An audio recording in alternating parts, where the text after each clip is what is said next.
What is going on, everyone? Welcome back to Cantina. Jargon, we had a week off last week. We're Yeah. back. We had a lot to talk about, man. Yeah, we did. We got 3 episodes to go over. We got, you name it. So much Yeah. news, the new trailer. Right. The Tales of the Empire trailer dropped out of nowhere. And Yeah. that is kind of a big deal to me. I think it looked incredible. So Yeah, it got me even more hyped than I think any of the Bad Batch episodes did, which is saying something. So I don't want this to sound bad, but like I don't even give a shit about Bad Batch right now. Like this is like I just need this now. Like Bad Batch can go on the back burner. Just for we're getting, a little bit. Right, just for a minute. But we're getting 6 episodes on May 4th. And we're getting the Bad Batch finale on the 1st. Yeah. So we're gonna be eating good that week. Continuous. Hey Reginald, how's it going, man? Thanks for joining. So I don't even know what to talk about first. Do you want to talk about Tales of the Empire first, or do you want to just try and go back, because we have a couple weeks we've missed streaming now because I was busy.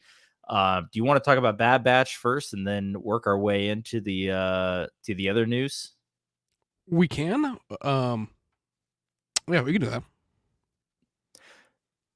Okay. I say because like I want to talk about the trailer too, like right away, but it's entirely up to you. I want to talk about the trailer. Let's talk about the trailer. Let's do it in reverse. First things first. Let's just Thrawn, man, is in the trailer. It's a Morgan Elsbeth and Barriss Offee centered story, similar to Tales of the Jedi. But this is Clone Wars animation. This is our first Thrawn and Clone Wars animation ever. And it looks beautiful, by the way. He looks incredible. This makes me want to get like Legends Thrawn and Clone Wars animation like even more. Yes. Like it's that's awesome. What I'm saying. Like if they do anything in the future with animation, it has to be in the Clone Wars animation style.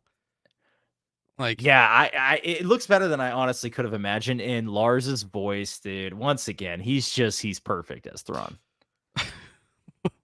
I have no words. So when I saw this, I'm like instant hype. And he, like instant hype. Even with him being like a lot younger, he still looks so menacing. Like they still like captured that like perfectly. Oh yeah, I love it, man. I was super impressed with that. But another thing I kind of want to note about this. So we're definitely getting the Morgan Elsbeth story. It looks like that's what we're seeing here. This is the raid on Dathomir from Son of Dathomir, the comics. Yeah, we're getting an animation.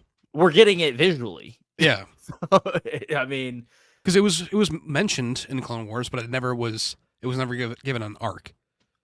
It was mentioned, like Dooku was mentioned. He said something about sending Grievous to Dathomir, and that was really about it. Yeah, and Grievous is there, man. He's in the trailer. Yeah, there he is, looking insane, freaking menacing. Yeah, I mean, it looks freaking incredible. Is there going to be stormtroopers in the original armor in the Tales of Empire? Do you mean in like the original trilogy armor, or in the armor we see them in the Bad Batch? I would love to see them in the original trilogy armor. I would too. I think if we're gonna see them, it's gonna be the Bad Batch, like the prototype armor. Just because it's still so fresh. Yeah. My guess is this is maybe like with the Barriss Offee storyline, maybe like a week to 2 weeks after Revenge of the Sith takes place. Like if I had to guess, it seems early. It seems really early in the whole thing. So I'm not sure, man. I'm like that's a really good point, the original, because we haven't seen no, they do have a model because of the Clone Wars season 7. When Vader picks up the saber. So they do have a model for the stormtroopers. I'd love to see them again in the OG armor, but I think you're right. I think the timeline is going to be more around Bad Batch time period. You want to go take this one? Yeah. Well, what was both of your guys' reactions when you saw Barriss in the series and that she's alive as too?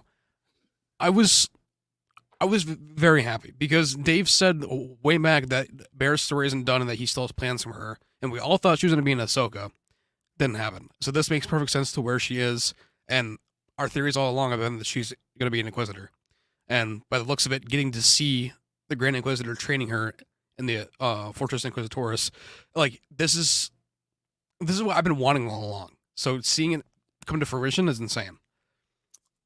Yeah, yeah. I mean, I same exact boat for me. I mean, I kind of always assumed she would become an Inquisitor, but I think we're gonna get a full arc here. Like, I think we're not only gonna see her become an Inquisitor, but we're gonna see like her downfall as well. Yeah, Whether that's at the hands of Anakin or Vader or Ahsoka, is kind of up for debate. But I don't think she's gonna last too long as an Inquisitor. no, I honestly think either Anakin's gonna kill her or Ahsoka is. But Yeah. I don't. Oh, hang on. Go back. Yeah. Right here. Pause. Yeah, pause. That guy is the one from Tales with Ahsoka next to Marok. So Yes. like, I don't think we're gonna get Ahsoka unless it's like after his death and that Barriss is sent after Ahsoka and Ahsoka kills Barriss. That might be the way we see her if we do see her at all. Ooh. Yeah. I mean, it's Dave, so I wouldn't put it past Ahsoka making an appearance. But I kind of like Anakin to do it, man. I'd like I would Vader love to for kill her I would because love for him to like finish the job, so to speak. yeah, exactly. Because regardless if he's a different person, basically now he still probably harbors that resentment towards Barriss for what went down with the Order. So I Well, think it would be kind of cool. and I don't know how much everyone else knows too, but like Vader hated the Inquisitors, and he would like beat the shit out of them. He would torture them, Yeah, and it wasn't sparring; it was Vader just kicking the shit out of them. And right. I could be very wrong, but like Vader's lenses are still red at this point. Do you think Barriss might be able to recognize him through the lenses? Like that look in his eye, like when her and Anakin were fighting in her room. I don't think so, but I do think I think it'd be cool if he just straight up told her before he kills her. That's very true too. He's just like, yeah, I'm Anakin, by the way, and just boom, kills her. That'd be sick. he just has to say like an Anakin line for her to be like, oh shit. Yeah. Like she'll figure it out. Hopefully. Yeah. I don't want too many people to know, but she'll know, and then she won't live. Basically, Yeah, I'm okay with her knowing if she gets killed immediately afterwards. Like, yeah, that's where I'm like, okay, like give me it, because like Anakin taunting her would be the funniest part of it and like the best part of it. right. I agree. That'd be awesome. We Rambo, man, it is great to have you here again. You're a big supporter, and we love it. So, yeah, no, keep watching good, Tony. and hanging out, and if you have any questions, Tony, once again, another big supporter. Thanks for joining. Is she the seventh sister from Rebels or not? I do not think so. They're two different people. Okay, I thought so too. Oh no, go ahead. If you have something, I'll say the face tattoos are different, I believe too. I'm gonna double check, but I know they're not the same. Cause I don't think they are. But can we talk about Marok real quick? Like, so this is like he's just chilling there. This is like pre him being reanimated via Night Sister magic. I have to imagine. It's like I think there's actually a person under there. Obviously, we saw him get cut down in Ahsoka. Yes, that's what I wanted to get at. Do we think it's Sam Witwer voicing him? I already got that on the board for like the theory videos to make off this trailer. Like it's already on the board as one of them. Like this is 100% gonna be Sam Witwer. Like I guarantee they're digging up that concept art drawing, and they're gonna be using it. I would be more upset if it wasn't him. I kind of am in the same boat. Like I think if it's now is the time. Now's the time. Yeah. Like this is Marok. I think it's Sam Witwer. I think also too, like the most revealing part of this too is like for the teaser photo as well.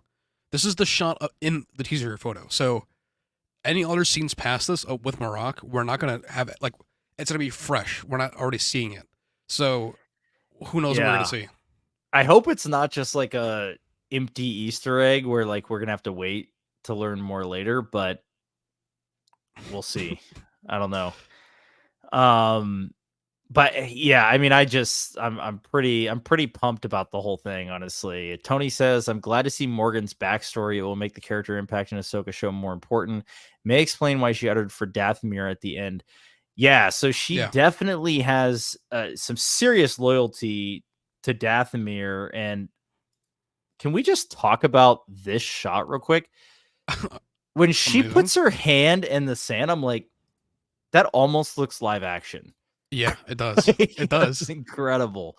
Absolutely incredible. It's weird. It looks more live action than in Rebel Moon when the main character Rebel Moon puts her hand in the sand.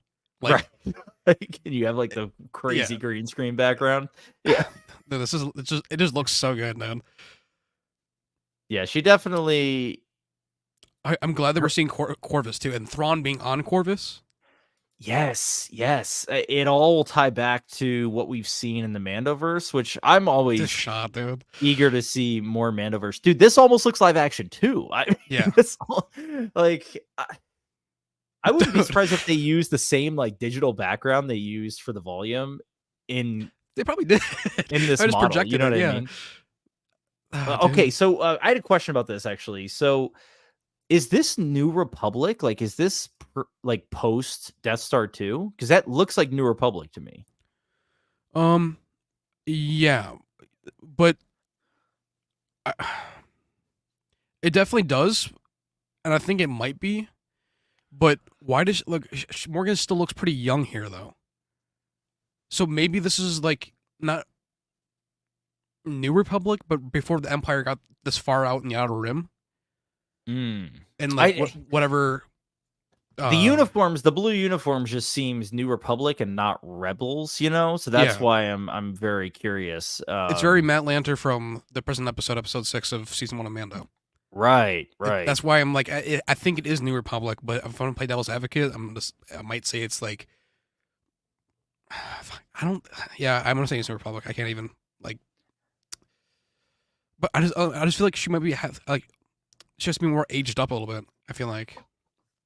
See, I'm thinking the way I think it's gonna go down. I think it is New Republic, and you know, it's Clone Wars animation. Wait, is this not the guy who? Yeah, it is the guy.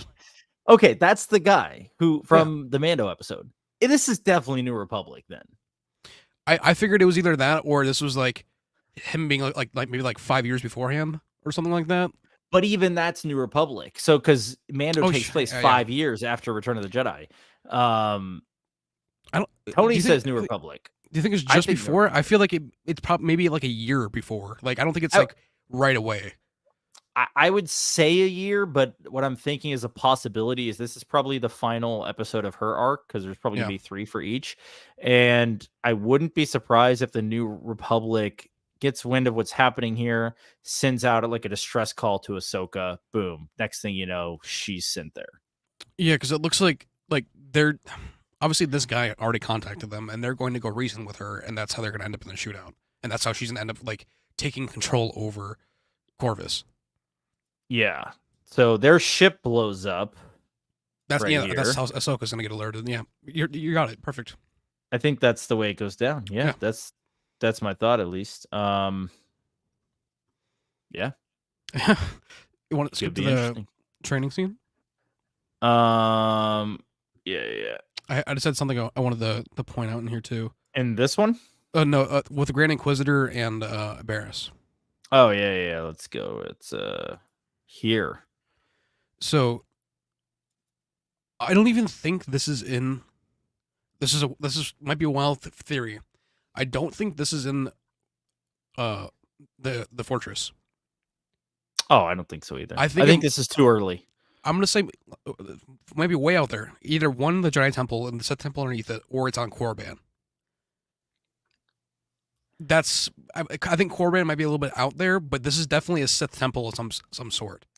Yeah, there's definitely some markings up here on the walls. I don't think it's the Inquisitors either. So it's definitely not Malachor either. Yeah, so that's what I'm thinking. It might be Korriban or some other. I don't know. Yeah, I'd love to hear what you guys think. Clark says, "I'll be all for it. Darth Vader is Darth Vadering." Absolutely. Yep. Like we both said, we think he's gonna put an end to Barris. But that's what I'd hope. Him or Ahsoka, obviously. But Darth Vader, man, he in that Clone Wars animation too, like you already know it's gonna be so freaking sick. I'm surprised that they even put him in the trailer, I'm gonna be honest. I kind of am too, but these are probably so short. What are they, like 15 minutes a piece? That I mean, yeah, true. Is it even really a spoiler? Like if the Inquisitors are in it, he should be in it. So it's very true. I just like with him showing up, like I feel like it would be like the Rogue One scene if we didn't see it. Like it'd be like, oh shit. But at the same time, like it's to be expected more. Definitely to be expected.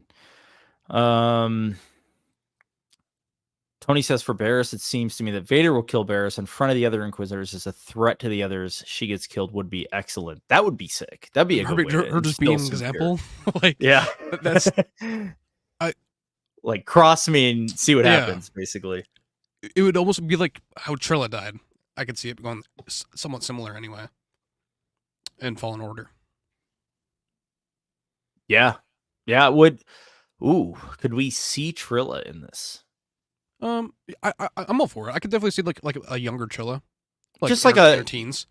Yeah, just a glimpse. Not like I don't want her to be the focus or anything, obviously. So, sorry, I was 5 minutes behind the stream. What is your progress on Heir to the Empire animation? So we are actually working on a Dark Force Rising trailer. I spoke with Ben earlier this week, who's going to be one of our kind of our lead animator for this go around.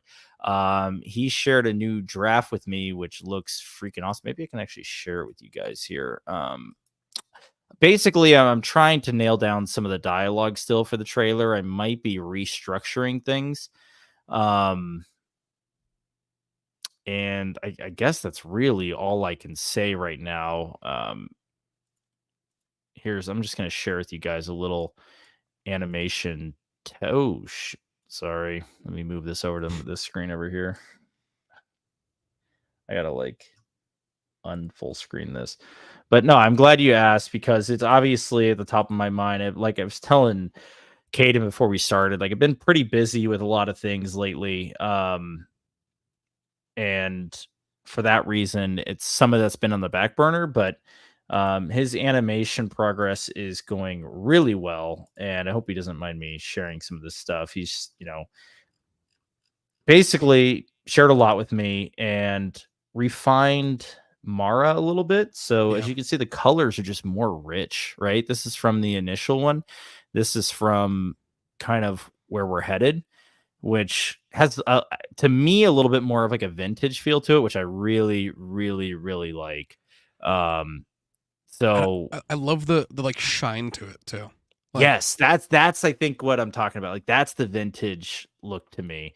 In a weird way, missing like here. Her hair reminds me of Francine from American Dad, just because of like how like how it's like layered. Yeah, and I'm all for it. Like it looks amazing.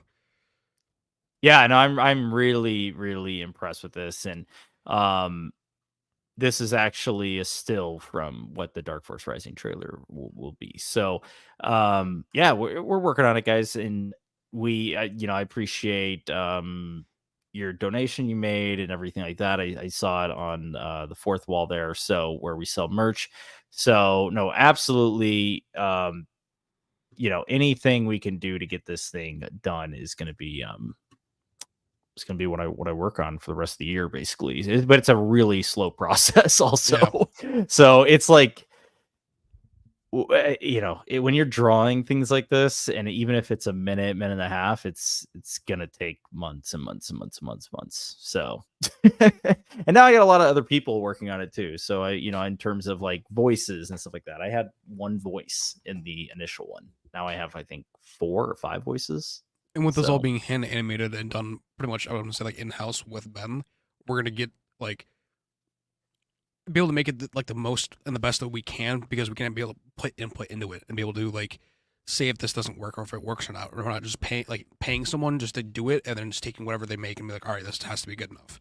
Right, exactly. I'm trying to. That's the thing, we have a really good draft trailer up, But as I'm working through some of the sound effects, there's like, I might want to tweak this or change the scene. And I'm, certain scenes I might want to cut entirely and replace with something else. So I go through the comics again. And I'm like, okay, what works here instead? Yeah. So yeah, it's a process, but I appreciate everyone's support on it, and we're gonna make it happen. So that's all I can say is that's definitely a huge priority for me in 2024. So, but thanks for your question. I appreciate that. Moving on back to Tales of the Empire. Was the fourth sister Inquisitor from Obi-Wan series, and now she's in the Tales of the Empire and in Clone Wars style. Yeah, that's the she was also in Rebels as well. Was she? Yeah, she first appeared in Rebels. This one? Yeah. At least I believe. Not remember her in Rebels. I thought she was in Rebels, either, but there were several Inquisitors in Rebels. I know, especially during that Maul arc, several of them showed up. So, I don't remember who all was in it though. You might be right. I honestly don't know.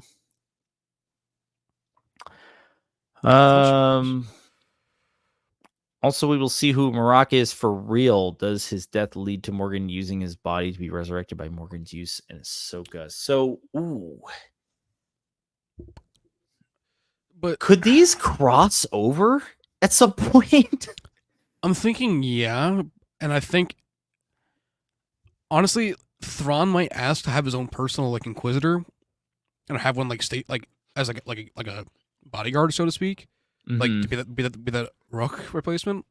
And I think that's how that's gonna come in, and that he's gonna go with Morgan, because Marok was already with Morgan prior to Baylan and Shin. I mean, do we know that? I don't really know that. So, well, because when Baylan and Shin, go on. Marok's not there when Ahsoka's there. Yeah, no, yeah. I'm saying I'm assuming Baylan and Shin are already on their mission already with Marok. But I'm saying before the events of Rebels, when Rook comes in, Marok probably is gonna die, and then Morgan Elsbeth is gonna bring him back. Okay, it's gonna be pre that, yeah. Okay, it would be pre-Rook, basically. Yeah. That would be cool. The other thing I was thinking is it would actually be cool to me if towards the end of this is when she hires Baylan and Shin. That'd be sick. Oh my god, dude. To see them in Clone Wars animation, that would be nuts. Damn. I don't know. A lot of possibilities. Really, really excited. Meraki's used in both storylines. Yeah, that's what I'm saying. If they cross over, that'd be cool. That's New Republic. We saw that one. Did you see the new Clone Troopers battalion in the gray armor? Who are they going to call them? Yeah, I did see that. Where is that? That was when they escorted her out of yeah, I believe so. They're like, be thankful you're not a Jedi or something. Let's see. Yeah, that's definitely not. Look at the lenses. It's definitely that group that Crosshairs put up at first when they were torching the villages and stuff. The green lenses in the visors is really giving it away from me. When they walk forward, I can't even tell they're green, but we're gonna see. Look at the ones in the background. The one on the right, especially, I can see it illuminating from the lighting on the side. I think it's that unit, because those are they have darker clone trooper armor, and I believe it's them. That's pretty cool. That's pretty badass. Always love some new clones, so I'm all for it, man. I mean, it definitely does look green right here. Yeah, and this is probably that one group Crosshair was a part of at times when they were transitioning into the actual recruits. I think it was season 1 of Bad Batch. Oh yeah. That's right. That's what I'm thinking. I think it's this group. Probably before the transition started, anyway. Yeah, you're probably right. I honestly don't know, but that's regardless, I'm all for it. Looks cool. Clark says he'll turn into a giddy school. Do you mean a giddy school girl? Delta Squad from Republic Commandos make an appearance and hunt Jedi. Can we talk about Delta Squad real quick? Because like we got the Scorch name drop in the last Bad Batch episode, right? Scorch is not a good dude. I don't think he's turning anytime soon. So I don't think any of them are turning. No, none of Delta Squad. Delta Squad is straight up evil, which I'm actually fine with because they're loyal to the Empire. I would love to see more of them, hunting Jedi and that kind of thing. I would love to get more confirmation. Like, is it just Scorch that's left? What about the rest? Yeah. Or, like, I would love for when, because it's inevitable it's going to happen. When Tantus gets stormed, are we going to see the 4 back together? Dude, what if they're just wrecking shit? That's what I'm saying. So like, cool. Like, what if they're just plowing through, dude? Like, yeah, that'd be sick. That'd be a good time to get some Republic Commando like callbacks because we haven't really. It's just weird that like Scorch is there and he just doesn't do anything. Like, what I mean? He's just there just like to fill the space. And I feel like if he wasn't important for some reason, why wouldn't they just put a normal clone commando in there? They have before with other things, and in the show too. So him being there has to give some sort of payoff towards the end. If not, I'm gonna be like, why was he even added to begin with? Besides just to show that, like, yeah, we still know about him. To be like a completely pointless Easter egg, yeah, I'm not for that. I actually would much rather he serve a purpose in the story. I mean,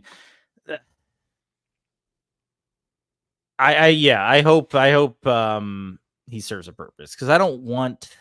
It's like Tantus. I mean, in general, and Tantus isn't a character, but I don't want Tantus to just be called Tantus for a callback reason. Like, I want Tantus to serve a purpose for the greater story of Thrawn going forward. It has to, and honestly, I'm gonna say Tantus is a character. Like, it has depth to it in a way. Yeah, like, it has like a lot of characteristics with it, and I feel like we're gonna see it change over time with our theories for the Mando movie and Dave's movie. Like, I think Tantus is gonna be the new like base, like for all the cloning's gonna happen and everything with Thrawn after they leave Dathomir. Like they're gonna restart up Tantus. That's what I think. I think that's gonna be his hub, and it'd be cool if they tie it in, because the New Republic is not going to know where Tantus is at all. Who is going to know? Rex. Yeah, and who? Ahsoka. Like, they're going to be together. Right. I feel like Rex is still around. He has to, like, he's going to be old and decrepit, but he's going to still be around. We're going to see Tem in the armor. We're going to see, like, we're going to see Tem. I'm full-heartedly believing that we're going to see him as Rex and Boba. Are they going to share the screen? Probably not ever, but, like, they're still going to be there. I hope so. That'd be so sick. Yeah, I hope so. Like, yeah, because he'd be the only one. Because that's what I'm thinking. He'll be the only one who had been to Tantus. So, like, if they're struggling this hard already, like pre-full Empire, to get the location to Tantus, like afterwards, like post Empire, yeah, good luck finding it. Like, if you're already struggling this hard now, and it's just the beginning stages, there's no way in hell. I'm trying to remember how they, and if anyone knows, please put it in the chat, because I've read the book multiple times and I still am drawing a blank. How did the New Republic find Tantus in Legends? Because I remember Mara being on Coruscant after Dark Force Rising, and I feel like maybe she said that that's where the Emperor's storehouse was, because she goes there with Luke, but did she just know the location of it? Like, I don't remember. Yes. The line literally says, the Emperor had a private storehouse. It was where he kept all of his private mementos and souvenirs and objects of technology that he thought might be useful someday. One of the artifacts one of the artificial coverings held a complete cloning facility, Mara Jade. And it's on the planet Wayland. So she just straight up knows. Okay, so here's my thought then. In Dave's movie or pre-Dave's movie, Rex is going to be the one to share that info, especially after I bet you clones are going to show up in some capacity. Yeah. And they're going to be like, where the hell is Thrawn getting these clones? Also, too, so you remember how Clone Wars Season 7 ended? The little jump in time? Yeah. I think the show might end with that jump in time being from Tantus being all disheveled and destroyed to Thrawn arriving. That would be crazy. From it being like abandoned and everything, like from like the destruction to a time jump with Thrawn and the Chimera orbiting above Tantus. No, like seeing like the shadow like going up like the mountain. Like, I wish you didn't even say that, because I'm honestly gonna be like, I'm gonna be devastated if that doesn't. It's either gonna be at the end of Bad Batch or the show. One of the it has to. Right? Like that, okay, like, Bad Batch is 3 seasons. They started right off, spinned off from Clone Wars. Yeah, they have to bring it back. That would be freaking incredible. I mean, I'm gonna make that video tomorrow. Like, instead of doing the breakdown, like how this is how Bad Batch is going to end. Like, that would be a perfect callback to Clone Wars, number 1. Yes, and Dave loves that. It's like poetry. Oh my gosh, dude, that would be freaking incredible to see. And we know they have the Thrawn model now. Yeah, in Clone Wars style. Like it's all a little bit more fatter. Like, we're good. Yeah. Put a white uniform on him. You're all set. Oh man. All right, let's keep going. We're getting behind now, dude. That was like, I don't know if you just pull that out of your ass. That's like incredible. I did. I was just thinking, I'm like, dude, I could totally see them like pulling it this way. Like, I freaking love it, dude. I hope that the creators have gone down the same rabbit hole, because that's like, it's perfect. It sets up Thrawn's story. I don't know, Filoni, whoever's directing these episodes. I'm saying, like, Filoni would be the one to think of that and to be like, yes, we're doing this. Jeez, I freaking hope so. That would be so sick. I'm really, really expecting that now. So when it doesn't happen, I'm gonna be like, you gotta be kidding me. No, I really would love to see a little time jump. That'd be awesome. Because then they also do like part of that where it's like showing where Omega ended up. Right. Oh, God, dude, if we see adult Omega at the end, I think we're gonna see adult Omega. Definitely by the end, we're gonna see like adult form, or this like teen version of Omega. I am so hyped for this finale. Like, okay, like, what do you see here? Like, her hair's longer, and you see her, like, her say like tech. I doubt she'd say it, but just like something like along those lines of like letting us know like one of them is still alive and is looking after her. Who do you think it'd be? I think it'd be Wrecker. I think it'd be Wrecker also. Yeah. Yeah, I think it'd be Wrecker. Or Crosshair would be kind of cool. I feel like he's gonna die saving her. He'll sacrifice himself. No, I agree. I feel like he's gonna die at the hands of Cody, honestly. Oh, that would be brutal, man. But I hope at least it's like, he does save her or something. Something along those lines would be cool. I think if Cody kills Crosshair, Hauser will kill Cody. Because of this rivalry that Hauser and Crosshair have had. Right. How that would be cool, because Hauser still hates Crosshair clearly after that one episode. So, yeah. All right. The possibility of seeing Baylan and Shin at the end of Morgan Star would be wild but improbable. Who would have known how exciting think of possibilities could be? Yeah, I mean, there's so many possibilities, man. I'm getting too excited over here for all these the possibilities are endless. Possible endings. I love animation, dude. Anything's possible in animation. That's what makes it so fun. What's going to happen to Scorch in the ending of season 3 Bad Batch, and is he going to be in Tales of the Empire if he survives? So I think Tales of the Empire is going to take place, I guess, probably around the same time as Bad Batch, right? Or maybe earlier. I would say the first episode is probably before, and then like the second or third of being in that like not like the Morgan Elsbeth storyline, but the other one with the Inquisitors. I think that will be towards the Bad Batch part. Yeah. Okay. I don't really think we'll see Scorcher in Tales of the Empire, but I think I like we already said, I do think he'll kind of get his due in the finale of the Bad Batch. I think he'll kick some ass. I mean, if anything, I could possibly seeing some sort of other member of Delta Squad. I mean, but that's if they do bring in another member of Delta Squad, then they really do have to like have this big homage. Like if they have like Fixer or Seb show up, yeah, then we then need they like the need to whole have it pay off. the whole Republic Commando squad is just there. That'd be nuts. Morgan's backstory is important for Dave's movie, perhaps leading to what will occur. Thrawn starts to deal with the Night Sisters' use of those bodies. What is Morgan's revenge? So I definitely think it's important to Dave's movie. I think we're actually going to get a. I don't know if we're going to get anything in the future that we haven't seen yet in Mandoverse. I think this is just going to give us important background for her character and what maybe Thrawn's plans are with Dathomir. So I definitely think like we're going to get a little tidbit here and there, but I don't think it's going to be like, oh, by the way, like here's what he's doing with the Night Sisters. I think it's going to be like her backstory leading up until right up to the events of Mando when she dies. Or not dies, well, like when Ahsoka comes in and everything.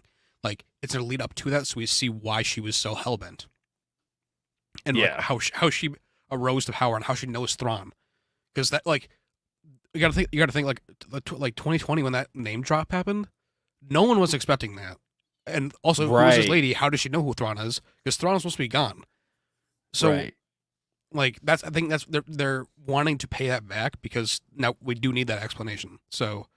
Yeah, that's how. No, that was sick in 2020 when that name drop happened.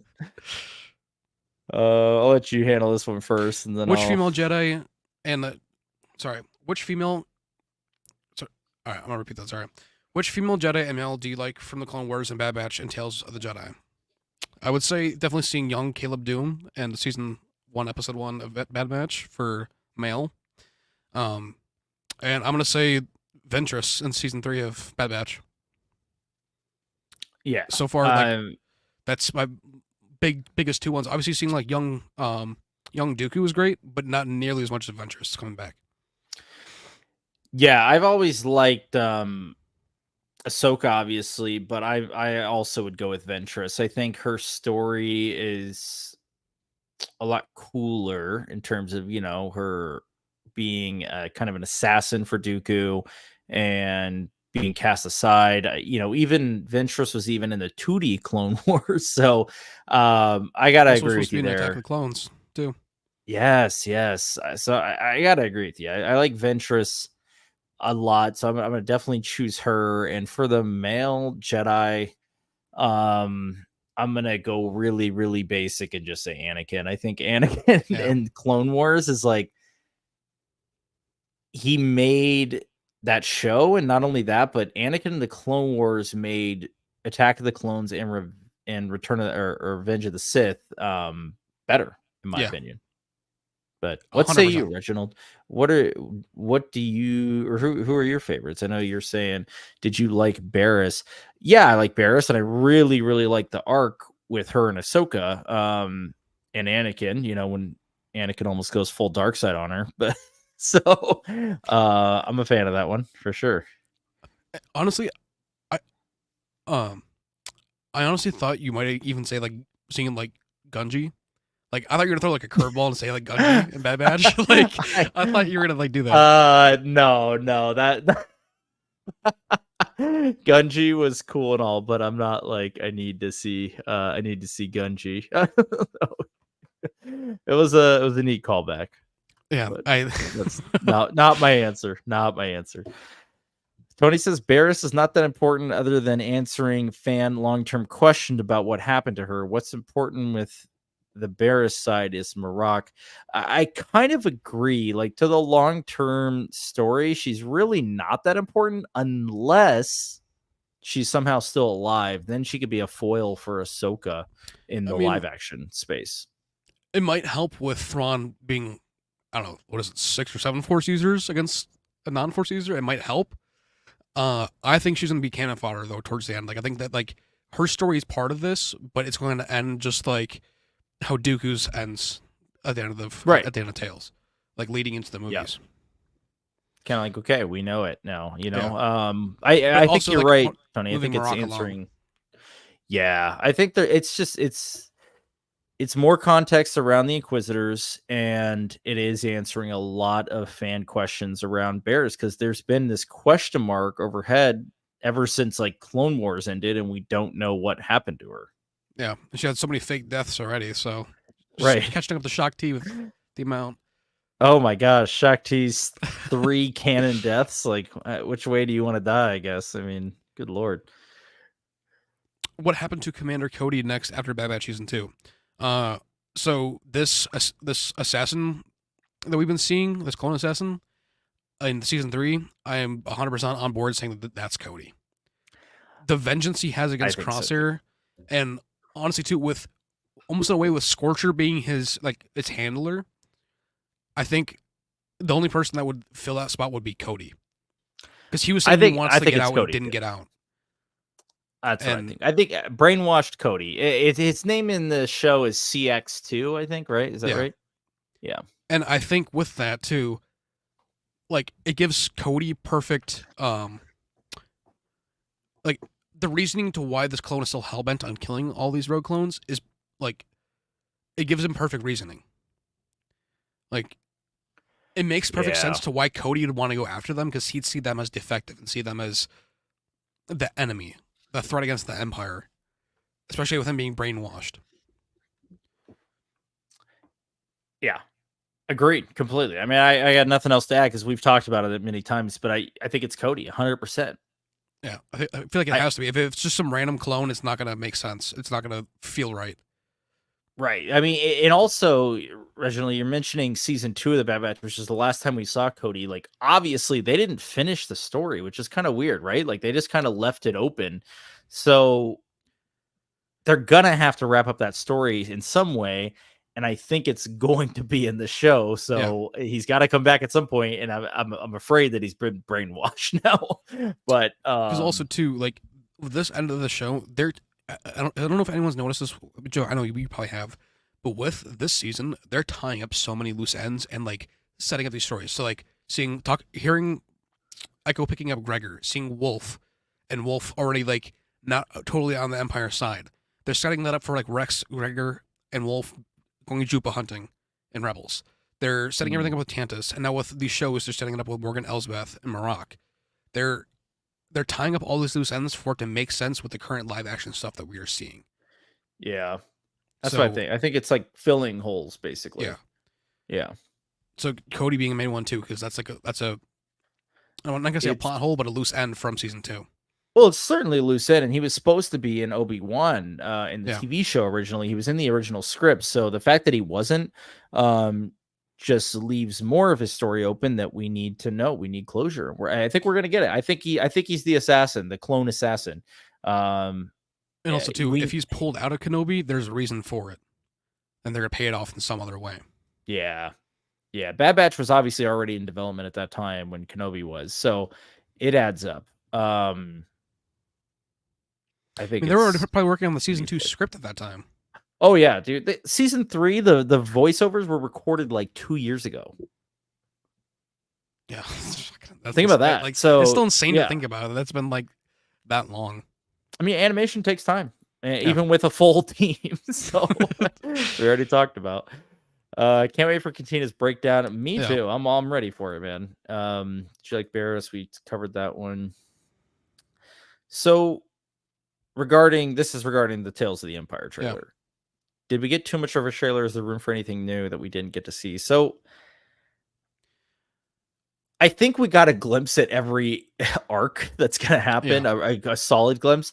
And I don't think it's that big of a deal because I watched the Tales of the Jedi trailer back, and it's very similar. Like, we see a lot. Yeah, we see a lot of what happens. I guess it's like, it's the details that matter in these for me. Yes. And the small little quick cutaways that that give so much, like with the clone helmets, with being able to see the little green tint of the visor, like they're Marok being in there for 0.3 seconds, like when they're making these trailers, every little frame is very deliberate. So they want to give you something. They're giving you an inch and leaving it for a mile of theories and discussion, because they want to get you intrigued, but they also want you to see a snippet from each episode. I wish we had trailers this long for all animation stuff of Star Wars. I think Bad Batch season 3 trailer wasn't even that long. It wasn't even 2 minutes long. It was if I'm not short. mistaken. It was like 1:06, I think. Yeah, and supposedly all the remaining clips from it, which is like 2 seconds or something, is in next week's episode. So, we're gonna be we're pretty much flying blind now. So I love that too, because that's like when that happened with Ahsoka, perfect. Yeah, it was great to be flying blind for Peridia. Tony says, I have a Ventress's backstory is mentioned by the producer to be explained in further content. Now that Ventress is not in the season of Tales, will that mean that Ventress will have her own series? I don't know so much of her own series. I think that they will wrap up her future with this show. She could show up in Tales, but I generally feel like they're gonna wrap it up by the end of this, which will probably be Omega with her. If I had to guess. Yeah, I'm kind of thinking the same. Here's the thing: there's gonna be another series after Bad Batch ends, 100%. There's always animation going on. Lucasfilm just hired 2 more animators. They're opened up 2 more positions for animators, so there is going to be another show. Now, whether or not that is following Ventress and Omega, cool. I'm down. Maybe it has to do with the hidden path, I was just about to say that, and all that stuff. Tales maybe of the Path. maybe we get Cal Kestis. I don't know.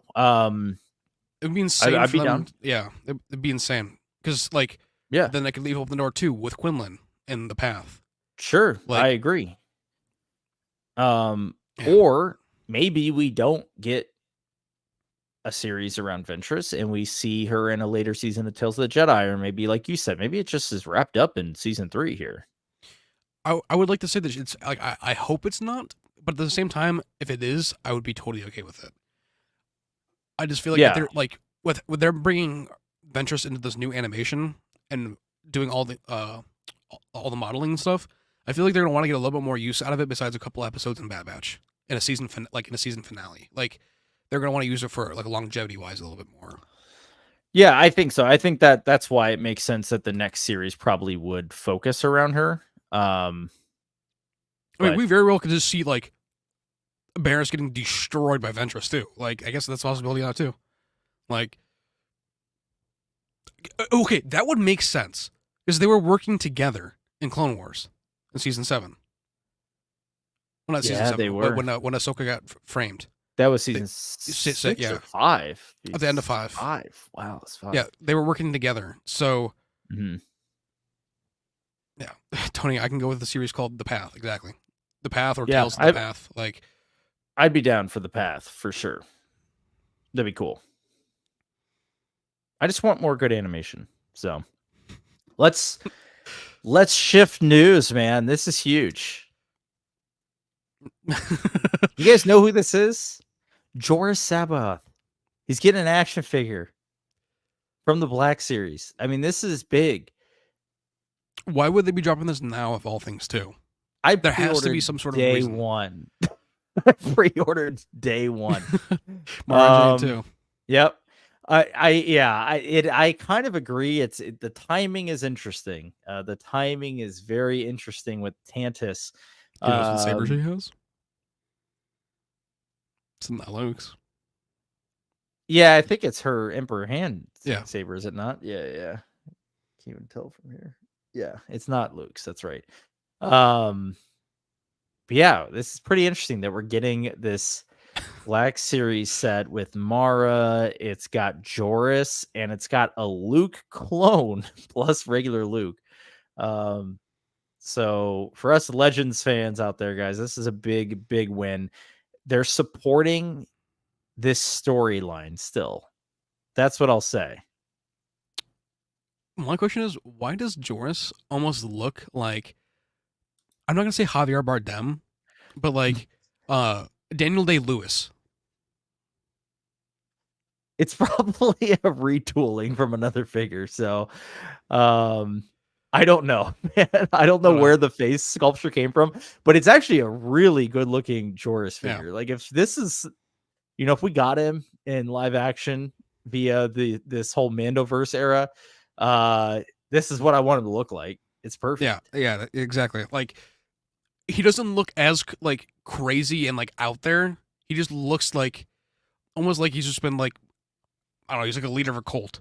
Like, he doesn't look as like deranged. He looks like he's just been like studying and meditating and festering. Yeah, he kind of like, just looks like a old Jedi. I mean, which is he's just got some some evil tendencies. So pretty pumped about that one though. That's a good one. Looks so cool in that too. Like just that pose. Timing is always interesting. Exactly. They're just doing it randomly. There's reasonings behind this, I feel like. Yeah, there haven't been a whole lot of Legends figures. They did Star Killer, obviously, because Star Killer is a fan favorite. They did Revan. Neither of those really tied back into anything, but they've been doing this, the Heir to the Empire tie-in pretty much since post Mando season 2, and they did the Luke figure, and they did the Mara figure, and now they're doing the Joruus figure. So, I don't know, man. It's interesting. It's very interesting. I like it though. I like that they're at least supporting it to some degree. So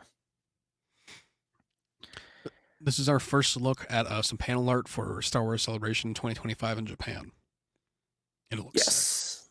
That's the poster for Celebration. It looks incredible. I really would love to go. That is going to be one hell of an expensive trip though, I think. So I'm gonna have to not go, but just waiting for Chicago.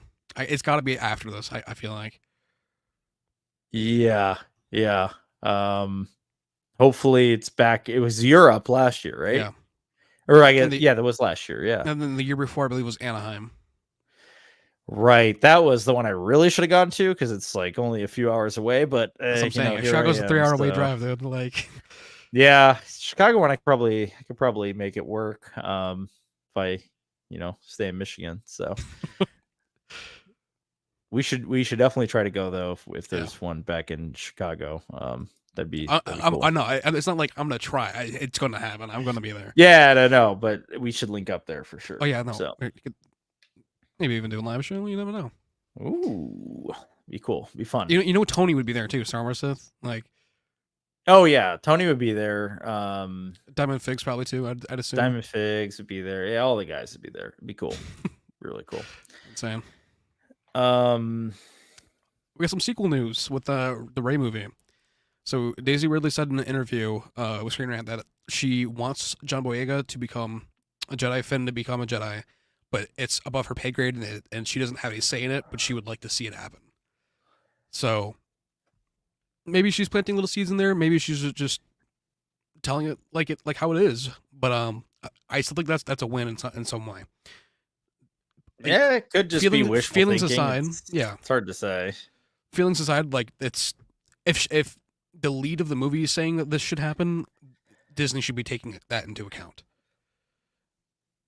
or at least the writers for the Rey movie should be. Unless they're promising some sort of time travel that's going to allow them to undo some things. I don't know. My interest in this is waning. So I can't say I'm super interested in that personally, but hey, for those who are, you're getting a continuation of Rey's story, and that's hopefully that they do it justice. So Space Jesus might return, and I would like Finn to be in it though. If if it's gonna happen, I do want Finn to be in it because he deserves to be a Jedi. Plain and simple. Couldn't have said better myself. Ewan McGregor says he's pretty sure he'll play Obi-Wan again. I've got a few years yet before. Well, I mean, I can agree. Like, he probably will, but like, in what context? Like, what are they gonna have him in? Like a Clone Wars live action or something like that? I mean, that'd be freaking awesome after seeing the Ahsoka stuff. If anything, I could see them doing like a season 2 of Kenobi, and that leading up until the events of A New Hope. But that's probably pushing it. Like, probably really pushing it. I think that's more wishful thinking than anything. Like, I really hope not. Yeah, I'm just saying, like, I mean, I just don't like it. Kenobi is supposed to be essentially doing nothing but watching over Luke on Tatooine, and we see that in Rebels. Yeah, but at the same time, in Boba with Chrysanthemum having the scar already from Kenobi, yeah, that when I saw that, I was like, okay, so with the Kenobi show, we're gonna get that, and we didn't. And there was I so many kind things of that thought the like same were thing. left out, like everything with Jabba trying to hunt down Kenobi. Like he didn't know it was Kenobi, but he was trying to hunt down this person in the desert who's taking out all of his shipments of spice. Yeah, Like Chrysanthemum attacking Luke and Uncle Owen, and Luke having to use his T-16 Skyhopper. Like I would still want to see that, and it not be if it's done right anyway. yeah. If they adapt the comics, I guess I'd be okay with it. I just like I just don't think it's necessary, right? And It's definitely not like needed, but right. So I don't know what he could possibly show up in where I'm like, damn, I need that show. Like I need to see that. But I love you and I'm open to it. I'm always live open action to Clone it. Wars. That's what I'm gonna go That's with. that's the one thing. If they did like a Clone Wars arc as a movie, maybe an arc we didn't see in animation, I would be really into that, especially with how well Anakin portrayed Clone Wars Anakin in the Ahsoka show, Yeah, and seeing Ariana Hayden come back. Greenblatt as Ahsoka. I just, yeah, I think that'd be freaking awesome. So,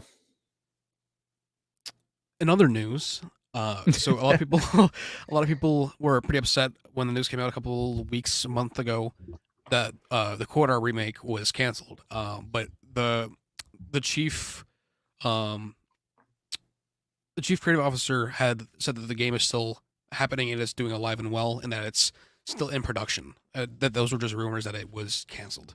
So it's confirmed that this game remake is still happening. Don't know a date yet, but it will still be coming out. yeah, that's a big win for all Yeah. of us. That the game could be incredible if done right. I would just hope that they update the fighting. The combat. Yeah, Yeah. because it's turn-based combat in the OG, which is clunky, slow, not fun or interactive really Yeah. either. So yeah, that's what I'm saying. If they get the combat correct and they keep the story the same, oh my gosh, that would be Give it like Jedi Outcast like combat even. Or like yeah. yeah. I'm excited though. Yeah. That would be a big win for sure. I'm gonna catch up on some chats, guys. Sorry about that. Do you just wanted to get through a lot of those news items? Do you like Imperial Venator or Imperial Gunship or the V-Wing? Viewing. V-Wing's cool. They're all cool. What am I saying? I like the Venator best though. I think it's Yeah. awesome. I just think okay, like I would take Imperial Venator over the Star Destroyers. Yes. But Same. with the gunships, I would still prefer the LAATs. But the V-Wing, I think, is very underrated. Like, yeah, but it's underrated. I'll agree with that completely. So definitely for me beats the B-Wing, but that's or A-Wings even too. Like oh yeah, I like it better than the A-Wings. The B-Wing is a cool ship to me. I really like the episode when Hera gets the B-Wing. Yeah. It's a fun one. I mean, it's always interesting. Dave's is really shoveling Legends characters back in the Star Wars train boiler. I'm fine with it. Do it. Bring us Talon. Bring us Card. Bring us Mara. I was gonna say, do I even say it? Bring us Revan, dude. I don't care. Bring us anyone at this point. Like, I really want to see Kyle Katarn. Yeah. Oh god, bring us Katarn. That'd be so sick. Corran Horn. Anakin Skywalker. Yeah. You mean Anakin Solo? Yeah. Well, we've talked about this. They should name. Yes. Yeah. Yes. I'm all for it. You already know me, man. No, I know where you're going. I know where you're going. I'm all for it. We've talked about it at great length. Star Wars Japan, great poster. Agreed. No Godzilla or this little beast. John Boyega needs to leave the past behind and give it another shot, but I'm not looking forward to it. I think he said that he was open to returning as well if the story is right. So, yeah. Seems like he's kind of let it go. Which is fine. I don't blame him. We could see the knighting of Anakin Skywalker. But they would have to do so much de-aging for that. Because he was, like, young. Yeah, but I would say that it was still a little bit after Attack of the Clones. Like, in that transitional period. I would say... Yes, but the Attack of the Clones era Anakin we got in Kenobi looked horrible. Yeah, but the Anakin that we got in Ahsoka looked amazing. Yes. So which is like 3 years later, 2 years later. Yeah, but technology is advancing. So like, okay, like Gemini Man had one shot of Will Smith in it that I didn't know was completely CG and looked amazing for what it came out. I think it was in 2016 or 2017. Yeah, so yeah. I could see it being possible if it's done right.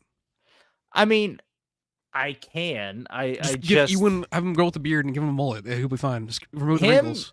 Him you can do. Yeah. This is the thing for me with the de-aging. I think it works better when you're just de-aging an adult back to a younger version of that adult. Yeah.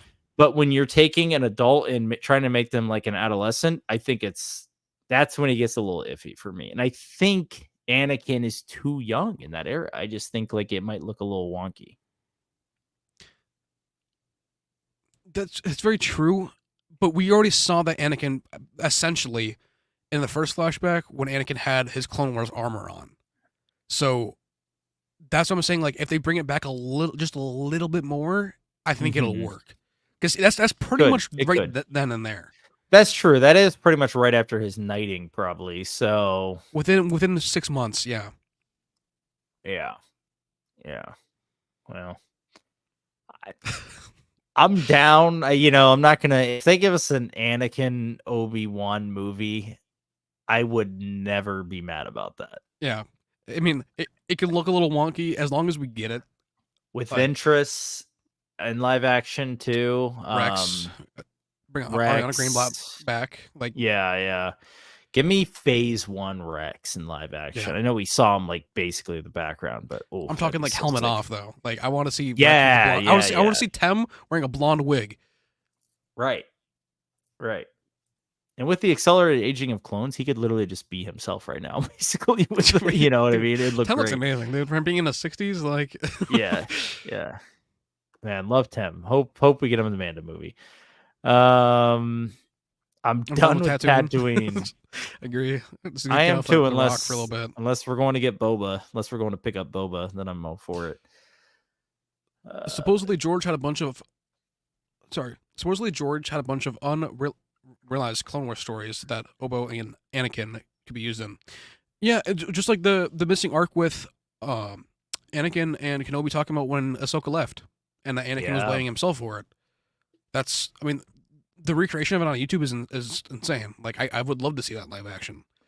Yeah, but there's that. There's actually that's crazy because there was an arc, with Boba right and Cad Bane, which we didn't get, but we definitely got like confirmation that happened with Cad Bane's in Bad Batch head, and then from Boba Fett, and Book of Boba. So I mean, it definitely happened. So you could do like a Clone Wars style movie that takes place, towards the end of the Clone Wars. That'd be cool.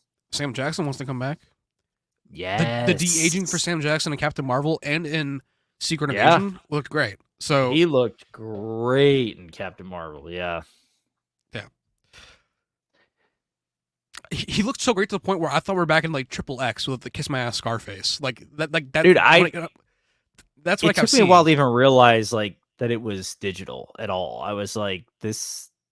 I don't know. It just didn't even phase me. I'm just like, Yeah. oh, young Sam Jackson, like cool. Like, so we've come a long way since like Tron Legacy. Have you watched Tron Legacy yet? I know you haven't even seen it. So I got halfway through it and I fell asleep. But oh Jeff my Bridges god. still looks so bad. Like, I remember it looking a little bit rough when I saw it the first time. Yeah.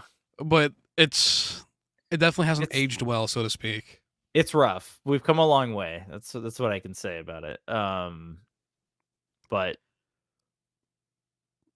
for the time, it looked good. I'm just gonna say at the time I was like, wow, this is cool.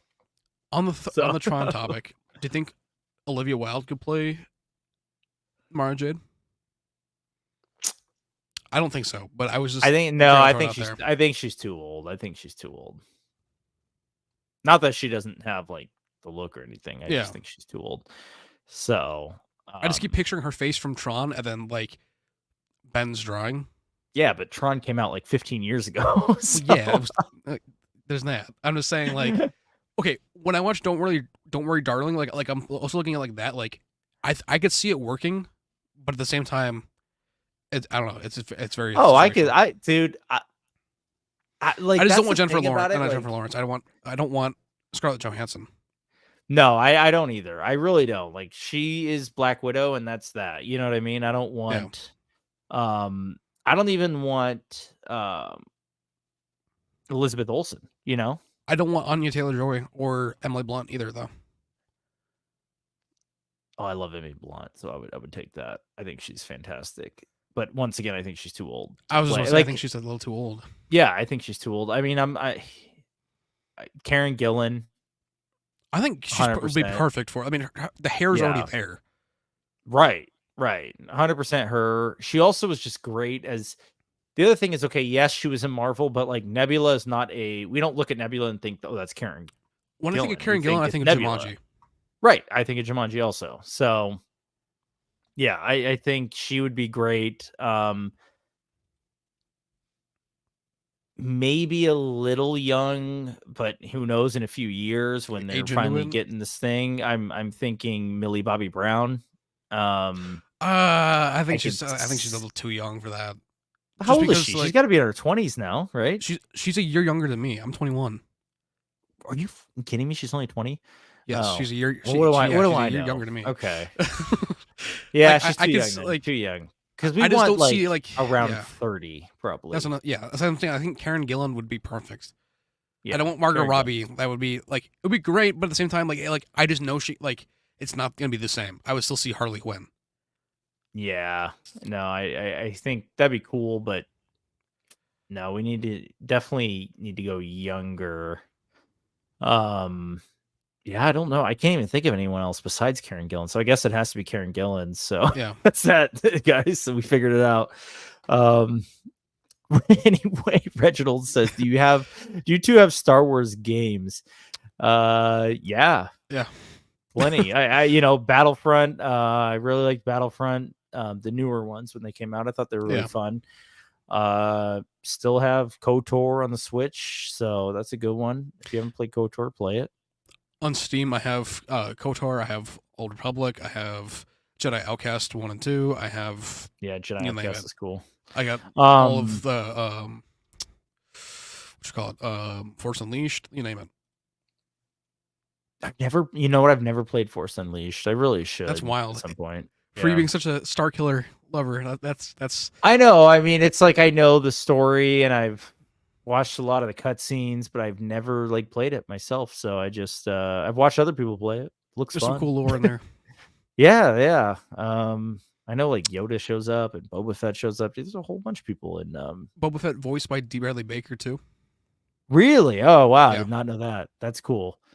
Yeah, one of these days I'll get around to it because I do know. I think it's on the Switch now, and I was gonna try it out on there. Game I want to mention is Shadows of the Empire. See, yep. I'm a little older than you. So when I was a kid, there weren't that many Star Wars video games, but we got something called Shadows of the Empire in 1996 or 7. And I had an N64 and I had the game on N64 and yeah, it's freaking awesome. It starts out on Hoth, like right during like Empire Yeah. Strikes Back. So it's a sick ass game. Shadows of the Empire was a multimedia project though too. So it like I have the comic, the paperback comic, and I even got some figures from it and everything like that. So I if you haven't played Shadows of the Empire, if you can get past the graphics, I really suggest it. It's a lot of fun. I actually whipped out the N64 like last year and was playing it when I had COVID. I was like stuck in the house, so I was playing Shadows of the Empire. That's a fun one. Dark Forces too, as well. Dark Forces, yeah, they're remaking it. Or they just like remastered it or something. So yeah, I don't think it's only on PC though. The remaster, I don't know. I think it's going to PC and console, but I'm not. Is it going to console? Don't quote me on that though. I'm not entirely. That'd be sure. a big win if it goes to console. I'm gonna have to play through that. You know, I like love Obi's it. hairstyle. Hilarious. I love the Bee Jedi mullet. Gees, like the mullet. Short step at the basically Gandalf on crack. He sure is, man. Let's like just look at this guy one more time here. Let me just pull this shit up. You're telling me this guy isn't Gandalf on crack? Oh man. Can we zoom in anymore? Yes. Yeah, there he is. I like how he's like jacked also. I was gonna say what's that about? That's what I'm saying. Like I could see him just in there like meditating and like keeping up with his training. Like yeah, he's not gonna be just sitting there like old and disheveled. Like no, he's gonna be at like peak like performance. This is what peak performance looks like right here, guys. So I'm saying Daniel Day-Lewis, like for live action, it would work. I just keep thinking of like Gangs in New York. I love these hands. They have like the little wrist, like. Well, they have like the electricity coming out of the fingers. That's a really good like melted model. into the like. Yeah, yeah. I'm into it. I can't wait to get my figures. I mean, they're gonna sit back there with the Dark Force Rising box and the Art of the Empire box. So yeah, that's gonna be sick. Yeah.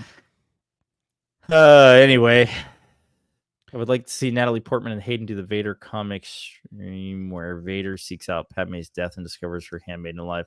I would love that too. That would be so sick. I would love to see Vader go and visit Padme's yes grave. Yeah, that's like a dream project to watch that unfold. I don't think they're ever gonna do it. I don't think they will. I don't think they would want to show Vader outside of the mask, like without the helmet on. Like right. It would be insane to see just for even 15 seconds. But like, if any clone walks around and like they're gonna be destroyed. Like I don't think that they would go that far with it.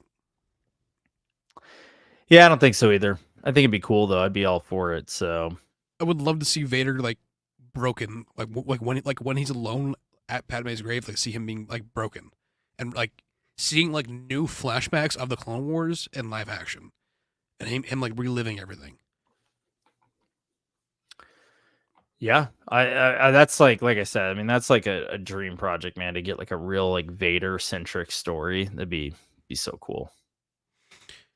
Tony says, when I was a kid, comics was all there was. I started using games in my 30s. I was raised by my grandparents, so I got VHS and I got comics. So, yeah, that's nothing wrong with that at all, Tony. I'm raised on VHS. My first game system was an N64, so in the 90s, and it was see, mine was a GameCube. It was crazy. Yeah, I had a GameCube once upon a time. I still have it. I don't know why. I don't know why I'm saying I have a PSP too. I kept all mine as other things. You know what I mean? I don't I have them all. So at my dad's house, I still have my original Xbox from 2003. Awesome. From when I got it. Still got like Halo Combat Evolved on it and everything too. Like, yeah, Halo, man. That was the game. Yeah. Oh. All right, what do we got here? We got, says, do you remember do you two remember Clone Wars Old Adventure Online? I don't think so, no. I don't even know what that is, but I'm going to have to look into it because it sounds interesting. Change Jorah's head for Palpatine, and it's the same. Tony, I'm going to have to strongly disagree. Do you remember Palpatine having a full-on I was going to say, when was Palpatine ever jacked? When was Sheev looking like this? Yeah, I'm going to have to disagree with that. This is heavily... The funny thing is that this is heavily based off the comic because the chain and everything, he has like an open, thing, and he's got that chain in the comic. So I'm going to have to disagree, Tony, on that one. I don't know. Atari. Yeah, Atari. All right, let's take a couple minutes if we can, if you got time, and just chat about Bad Batch. 9 through 12. What you liked, and where you think things are headed now. We only have a few episodes left, so 3 episodes left. Episode 9 with Ventress has been my favorite out of the entire show so far. Like, I never thought I'd see Ventress using Brazilian Jiu-Jitsu on Wrecker and Crosshair, and seeing her like this much in hand-to-hand, and as fluid as it was, like. And the fact that Ventress showed so much restraint, and that we've never seen her be like that before. She's always gone just out of anger and going for the quick kill. Like, she's genuinely trying her hardest not to harm them when it comes to, like, being lethal anyway. Like, I think she's like, no, it shows a lot of growth for her, but I think that's due to her time with Quinlan. Yeah. Yeah, I was really pumped to see her, and she is just as awesome as I remember. So I do hope we see more of her.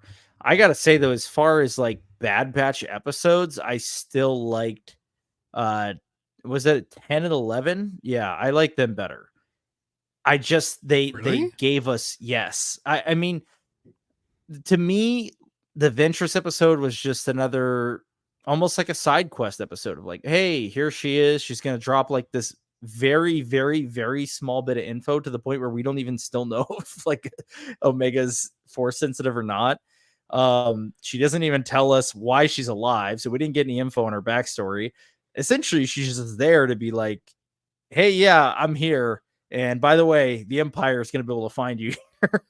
And I thought she gave us more than enough confirmation that she's force sensitive. I don't think so at all. I mean, I think she kind of was just like, she might be. I think she could tell from the first 5 minutes of trying to train Omega and to see where she was at. I think she could tell. And I think there's a reason she didn't tell Omega how powerful she thought she was. That might be. She might just be trying to protect Omega, but that's what I'm thinking. And also too, like with her, we didn't get a lot of answers, is what I'm saying. We never get answers from Ventress though.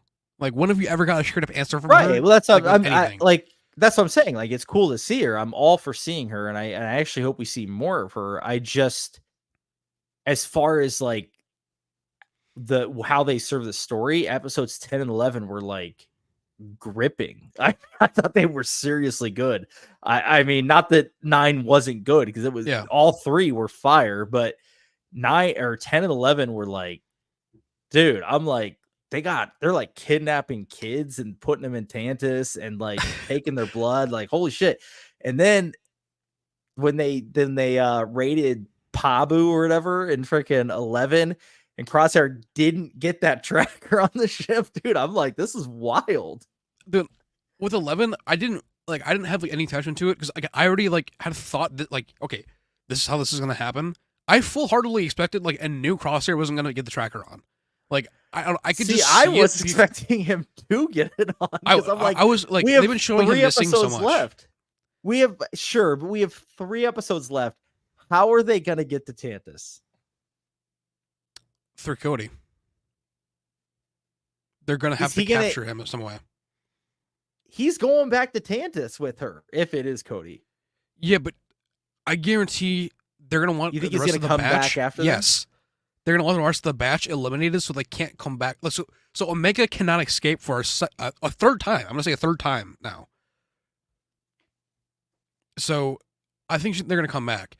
I just, with episode, with the last one that we had, I think it was 11, I don't know. I didn't really like, in the first 5 minutes, I didn't really care for it anymore, just because like I could already see where this was going to go.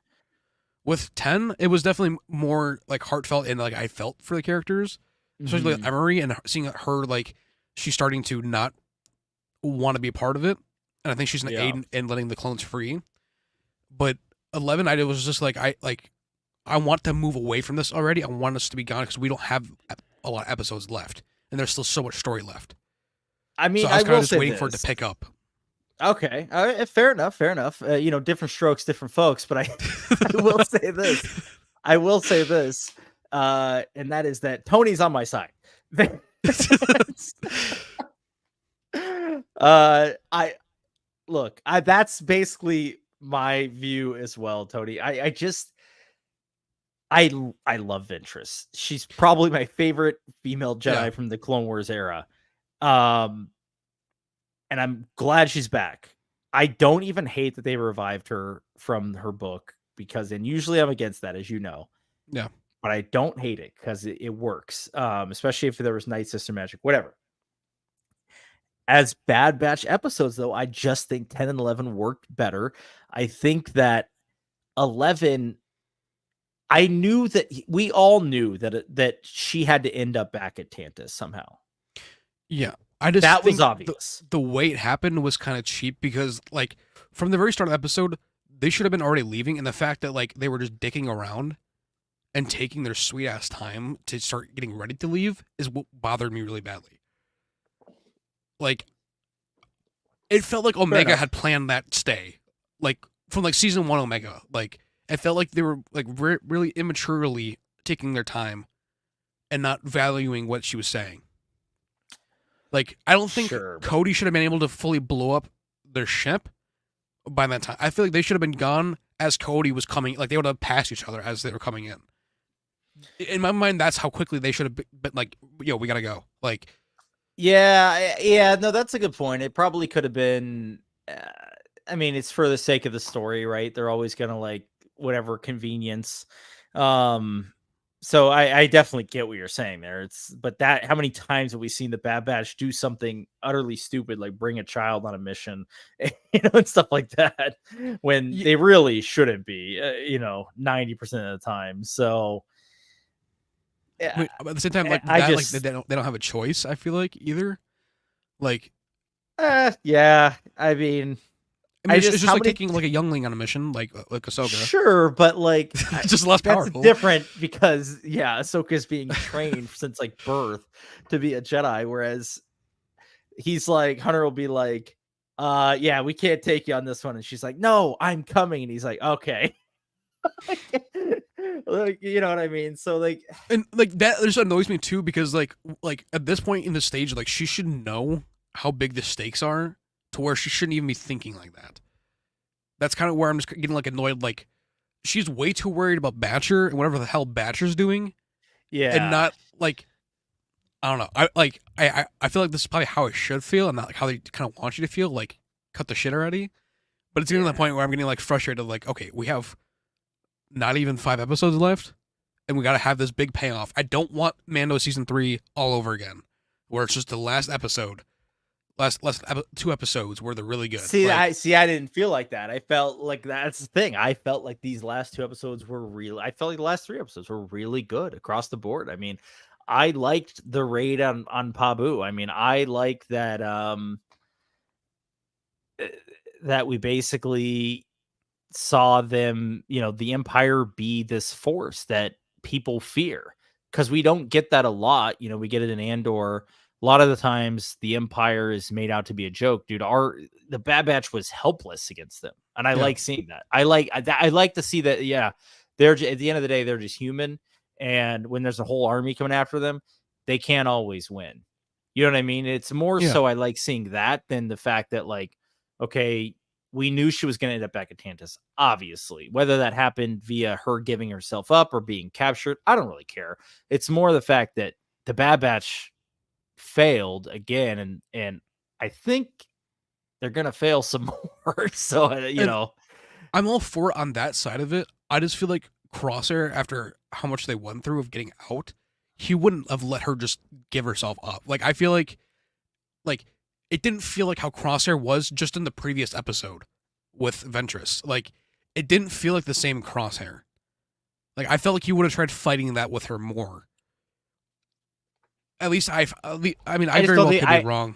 Well, I think they came to a point where they had no choice. It was either you keep fighting and get more people on the island killed, or what she wants to do is just give herself up so she can stop all the, basically the occupation of the empire. So, can I be honest with you? Yeah. Oh, hey.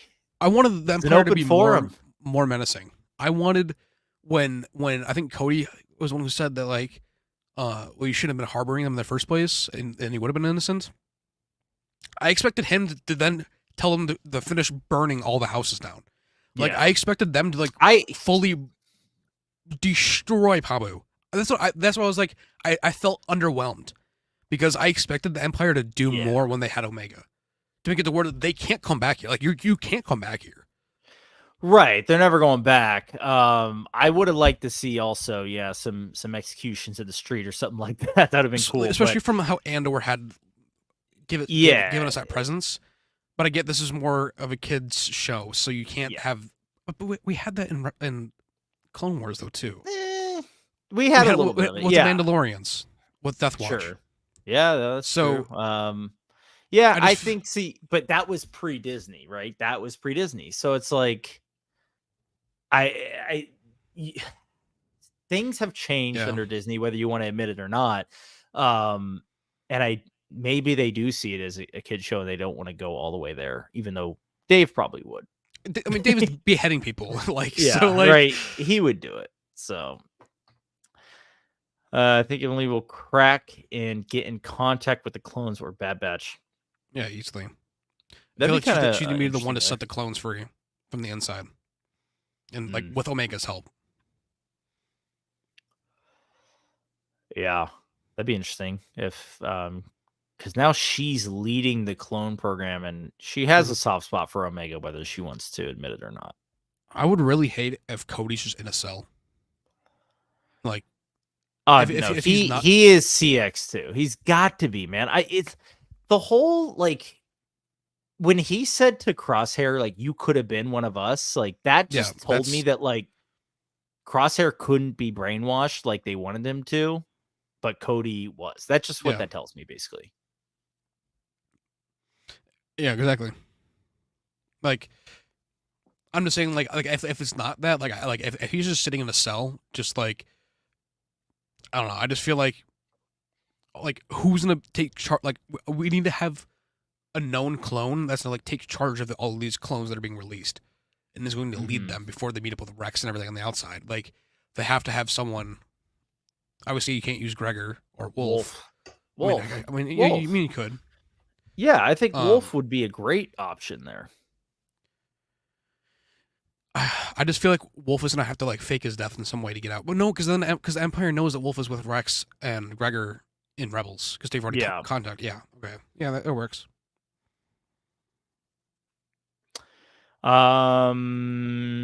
Reginald says, I like Barris. Well, then you are very happy today because we got a whole trailer with a show coming out with her. And I like Barris too. She's cool.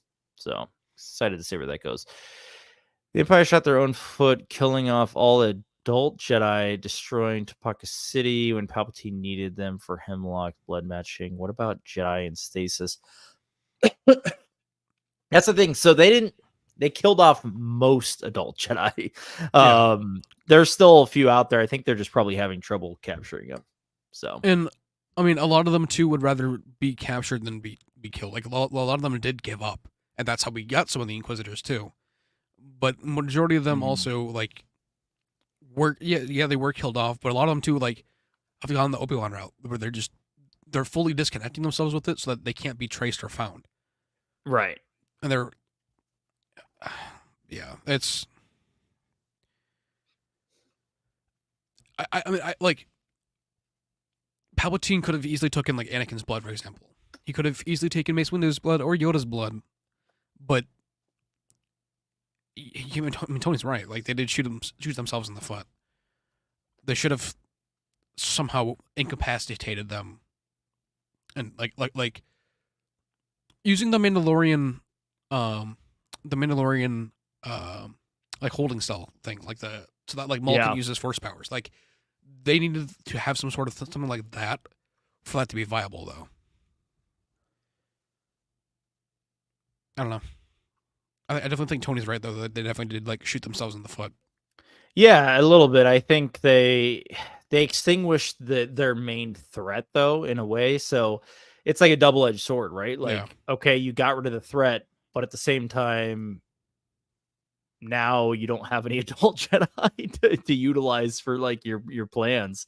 So and I'm assuming they already tested all the Inquisitors, and they were all like unable to, like they didn't have the gene to be able to, like, I don't know, their blood wasn't adequate enough, like Omega's is.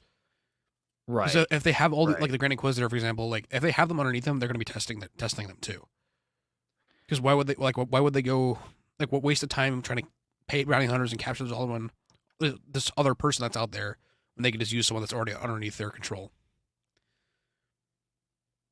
Yeah, that's a good point.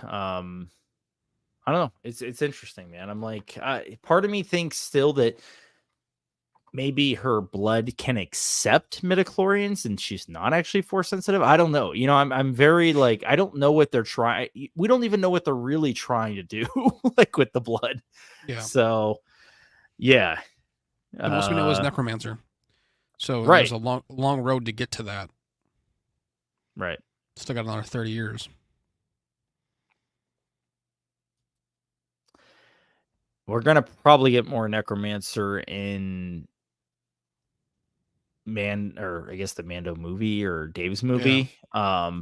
But yeah, we don't know the full scope of things, and they just, you know, we're gonna get little hints towards it. Probably with the end of with Tantus being decommissioned, with being put out of commission. We're probably gonna see like the abominations that are there, especially if we get that time jump and Thrawn's coming in, and we see like the inside of him setting up shop. If we get the time jump, we're getting something huge. I mean, we're getting like a Zillabeast just chilling in there, like something, man. Something big. I don't know what it's gonna be, but it's gonna be something big. So you got to think too, though, Joe. Like if the Empire just abandons ship and just dips, like if they just get out as fast as they can because they're being overrun, when Thrawn comes back, all that armor is still there. All of like the Zillabeast clone trooper armor that they're making and the stormtrooper armor that they're making is all still gonna be there. So Thrawn will have the means of supplying an army. Right, just like he did in Legends. So yeah. Like imagine if Thrawn gets control of a Zillabeast with that armor that they had, like where it was like constantly evolving. Like if good luck. I don't know. I could never see Tony also speculating about the I don't think he's gonna write it, but yeah, the armor is the armor is what it comes down to. Diamond Figs. I just wanted to shout you out, man. Thanks for joining. Looks really promising. I believe you're talking about the Tales of the Empire.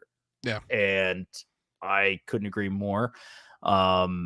We've talked about it a lot already, and I'm very, very excited for it. And I think Caden is too, right? Yeah, we are like pretty hyped. So, dude, that Thrawn model in Clone Wars style is huge. You think Vader recognizes Barriss? Yeah. Look at that. Thanks I think chat, dude. Appreciate that. I think Barriss, maybe through like Vader's red lenses, will like recognize his eyes or something like that. But if Barriss dies by the hands of Vader, I think like even like Anakin might like taunt her. Yeah, I don't even think it's a question. Like Vader definitely recognizes Barriss. The question is going to be, does she recognize him back? Which I think it'd be cool if he just straight up told her like right before he kills her, because I really hope he kills her. I think it'd be awesome. Like, yeah, I mean, I think that'd be such a cool way to go. So, well, and if this is at the no, that wouldn't be the point because Stormtroopers are already thing. I was gonna say if it's like Anakin after finding the Venator where Ahsoka was, but that's already in the future. That's ahead, so we can't jump that far yet. Yeah. Dude, I don't know. That's gonna be a really, really cool show. But I'm still hoping that with the end of Bad Batch, we will get that time jump though of Thrawn coming into Tantus and like taking it over. Because like when you said that, dropped that earlier, yeah. I mean, that is like I will seriously be unsatisfied now if we don't get a time jump at the end of Bad Batch. It's a perfect parallel to Clone Wars Season 7. It could lead us into this Mandoverse movie so well if we get the time jump. Thrawn arrives at Tantus, man. It is like, it's a decommissioned base, and he is taking control of it. I mean, I think I would really love to see it being like overgrown and then just seeing like the shadow of the Chimera, the like Chimera, on like the God, treetops, like incredible. just like. Then he walks in there and sees this guy. Just sees doors. Just with 8 abs. He's like, what is this? No, it would be fucking incredible, dude. I'm like, I really want to see Thrawn in that finale. That would be nuts. Okay, think about it like this. They already have the model from Tales. They're probably working on them side by side. Right. We have the model now. I think it's very, and we have Morgan Elsbeth too, which obviously she's not going to be there, but like we have, I mean, or it could even be before then. Like it could be even Morgan Elsbeth going and getting the operation started. This model looks so freaking good. It does look so good. It looks so much like Lars though too. Like that's like it looks so much like Lars. It does. It looks like live action Thrawn. I mean, it but younger. It's just not amazing. Yeah, he doesn't have the dad bod going on. It's okay. It's okay. Do you think? Okay, with that, do you think we'll get references to Thrawn baiting Vader and like Thrawn like knowing that Vader is Anakin and toying with him? Because that is this time period with Thrawn being in that. Yeah, these are just so short that I don't think we're going to. Because that's already in books. You know what I mean? Yeah. I don't think so, but I don't know. I would just like to see Thrawn and Vader like standing next to each other, talking to the Emperor or something, just because of, I don't know, just seeing Thrawn this young, it opens the door to like that many possibilities to me. Yeah. Well, there's a lot that could happen. I'm down for whatever. I'll tell you that much. Reginald says, when is your next live stream going to be? So I'm actually once again going to be busy all next week. So it's going to be 2 weeks from today, basically. So we're looking at April 18th. Okay. So yeah. But I'll put out a notice and everything. So on Discord, join our Discord if you're not already. Original, I think you're in there. And I'll put it on, YouTube. You think that blue saber user is Luminara? So I don't think so either. I think it's, I genuinely don't think it's. Trying to find the screenshot, but of course I'm like failing miserably at that. I don't know if anyone knows what time it's at. Let me know, but I don't think it's Luminara. Although I don't have a good answer for who it might be. Like, I wouldn't be shocked if it's Ahsoka, I guess. Ahsoka wouldn't have her blue sabers though at this point. She would have the white ones from Tales. But we also, I couldn't tell from the picture if they were for sure blue. No, this might be before Tales. This might be because the Inquisitor's still alive. So, and also, obviously Luminara could have built the new one. I always thought her saber was green. I could be wrong. I thought Luminara's was green. They are, but I'm gonna pull up that real quick. So definitely green, but Jedi can change their sabers as we all know. Yeah. DM'd you a photo of live action Luminara that looks exactly like this. He says so. I think I know which one you're talking about. I think I know the photo. Let me just go back real quick and pull it up.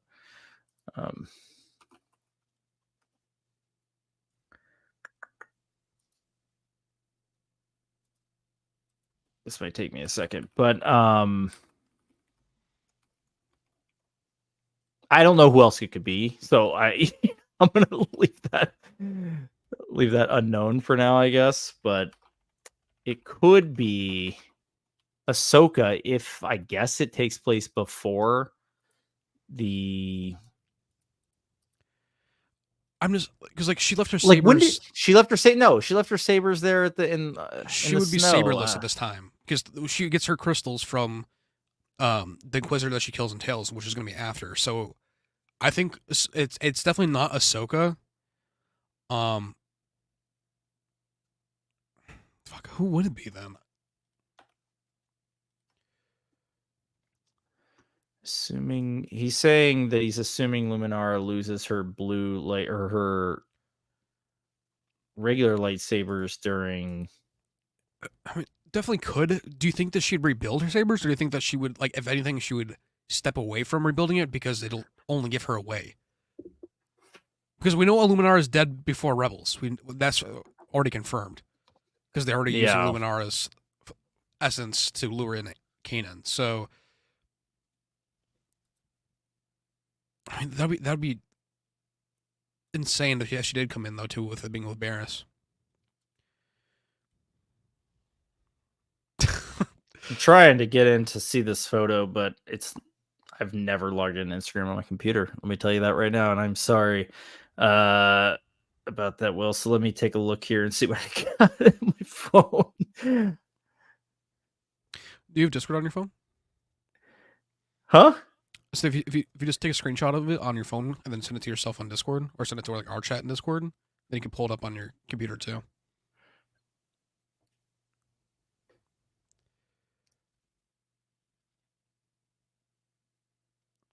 Okay, yeah, no, I recant my sentence. I can see it. Wow. What is this photo from? Can I get the the source on this, man? I'm like, interesting. While reading on that, I wanted to show this. My wife is a part-time shift lead at a movie theater, and one of her managers has been there for over almost 30 years, and she has the original Phantom Menace 3D glasses from 1999. And let's see those suckers. These are really cool. And on the side, it has Maul. Love it. And on the other side, it just has it like in the real 3D. But like these are from 1999. They're a little scratched up, but they're like insane. That like, to be honest, I didn't even think that like 3D was a thing back then. Like just because of like growing up on VHS. Well, didn't the 3D re-release was later. The 3D release, when did that come out? 3D release. Then we do have a second pair of it, which is just X-Men Days of Future Past. That's really the only markings on it, but it's still cool. The 3D re-release for Phantom Menace came out in 2012. Okay, that makes more sense. So those are still 12 years old. Yeah. So, that's a prequel behind the scenes photo. Wow. I literally like can't even find that on Google. So it's very interesting. It could very well be her. I think she'd be a good foil for Barriss. So that'd be kind of cool. I think it'd be almost poetic if Barriss is the one to kill Luminara too, after she's like fully become an Inquisitor. Yeah, but in the end, I still want Anakin or Ahsoka to kill Barriss. Yeah. I don't want Luminara to kill Barriss. No. I want Luminara to be killed by Barriss. Yeah, that'd be cool. But at the same time, I think Luminara is a little bit too powerful for Barriss to kill her, even with being an Inquisitor. When you give into the dark side, though, you do gain new strength, you gain new power, and I think that could be kind of her like her. I mean, we're not going there. We're not going there. I'm just saying Barriss could, give in fully to the dark side, and by killing Luminara, that's how she actually completes her transition to an Inquisitor. It's possible. I'm all for that. Hell yeah, I'm all for it. That sounds awesome. For that. I'm all for this too. Vader takes his helmet off, revealing Anakin's burnt face, and tells Barriss, "You remember me? This is Sword Ahsoka."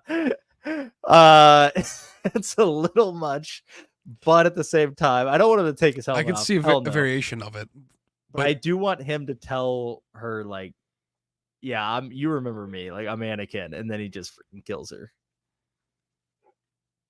It'd be cool. I would want Anakin to be like, he would be like telling her like about like him and her fighting in her room in the temple, and him like referencing that, and then her like piecing it together, and as she pieces it together is when he kills her.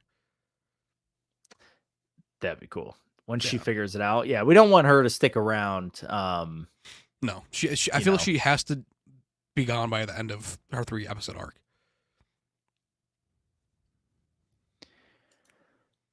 This is interesting. The audio of the Grand Inquisitor saying one final test doesn't sync with the Red Room duel, assuming that will be used as proof that she can kill Jedi. Yeah, that's it's just like really the Ahsoka stuff. Point. I did not know that it doesn't. See, I need to like watch this shit. You do all the time. I'm not that great at it, but I don't watch this stuff super carefully. So like, I'm just like, oh, okay, like I watch this it. This is once. Her test, right here. I watch it once in like full speed, and then I go back and watch it at 0.5 and like listen to stuff because like, I mean that's how I found Dead Shin Hati. So, right, but like, well, not dead.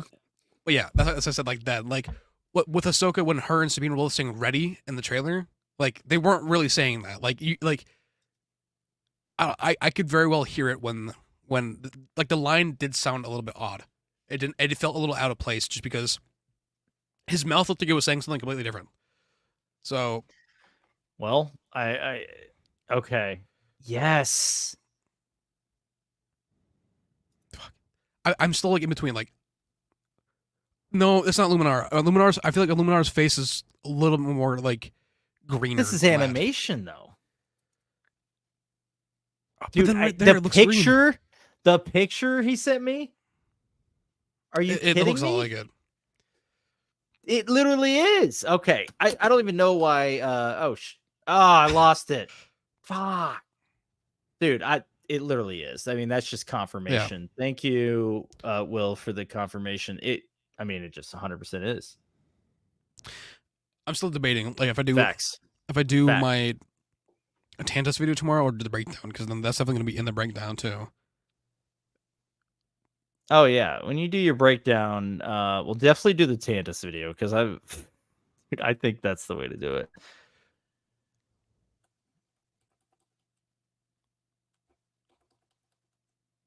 Okay, hand that face is green. Okay, that swing too, by the way, is very Luminara, like from her. Yeah. It's the Luminara. Blue eyes. Yeah, the blue eyes. That's Luminara.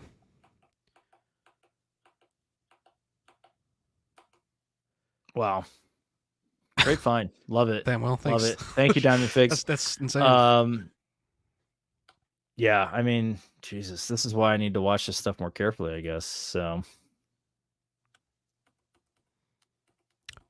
Okay, so right here, do you think that's Palps, right? That like look at the head. Like when the Super Battle Droid goes away, look at the head.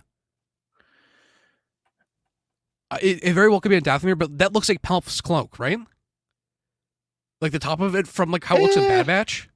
Kind of, but this is definitely on Dathomir because that's the only Clone Wars like battle we're seeing.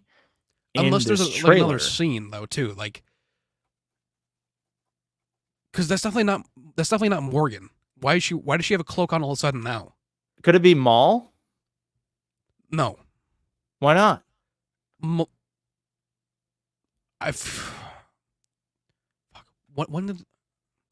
Okay, it could be, but I doubt it. I really doubt it. Who ends the conflict in Son of Dathomir? Give me 5 seconds here.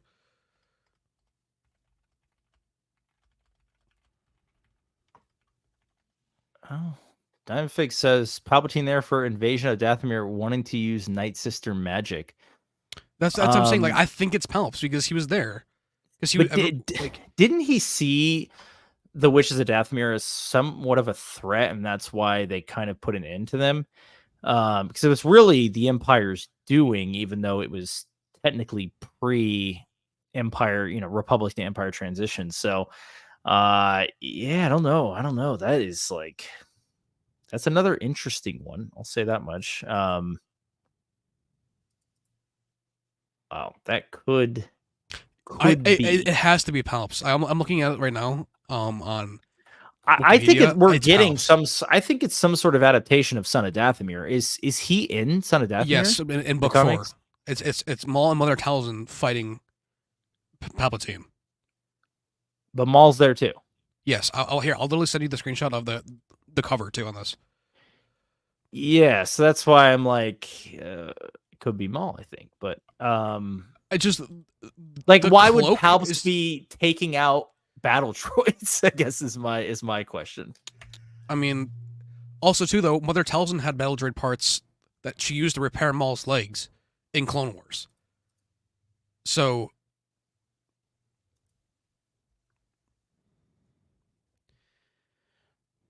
there you go. I don't know. I don't know either. So, let's put it this way. I think it's Maul or Palps. Then, you know what? Flip a coin because I think it's either one. All right. You want heads or tails?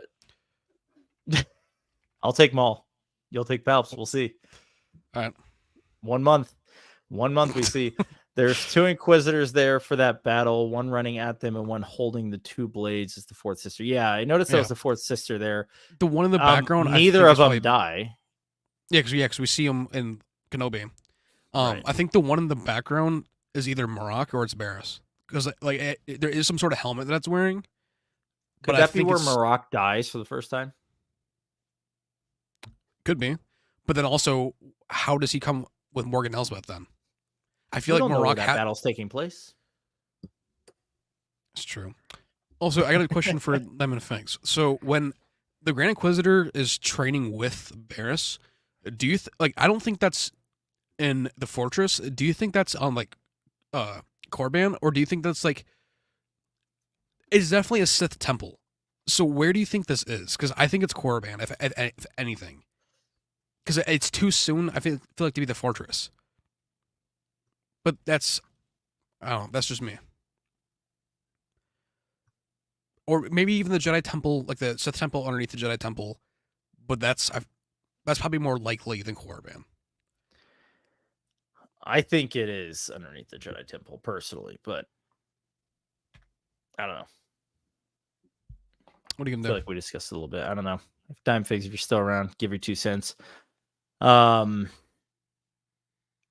Yeah, man, I can't wait for that show. Like, that is the kind of shit I want them to keep making, though. Like, I want like these. I kind of like the side stories where we get like a lot of lore, like more than I do watching like a 10 episode season of something where they're just like, sometimes it feels like we're just getting plot like moving along slowly for no reason more than like we have to fill a runtime. So I would love to see more Tales of the Jedi, Tales of the Empire. I really wish they would lean into it. You know what I think, but I wish they would do Legends stuff to tell like Legends of the Jedis or Legends of the Empire and Legends of the New Republic. That'd be so sick. I'm still rooting for an ISB show. Something to do with the ISB. Just based off of how it was in the Andor.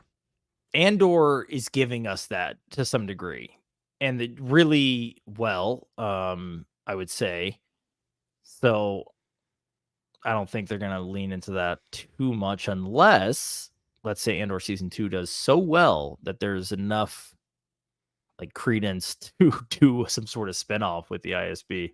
I don't know if it'll be ISB, but I feel like there's definitely be some sort of spinoff of Andor. With how I could be wrong because I guess it's Rogue really well received.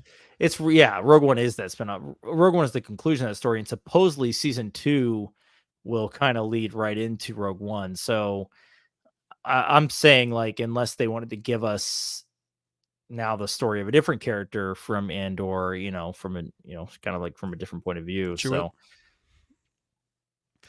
yeah, that'd be kind of cool.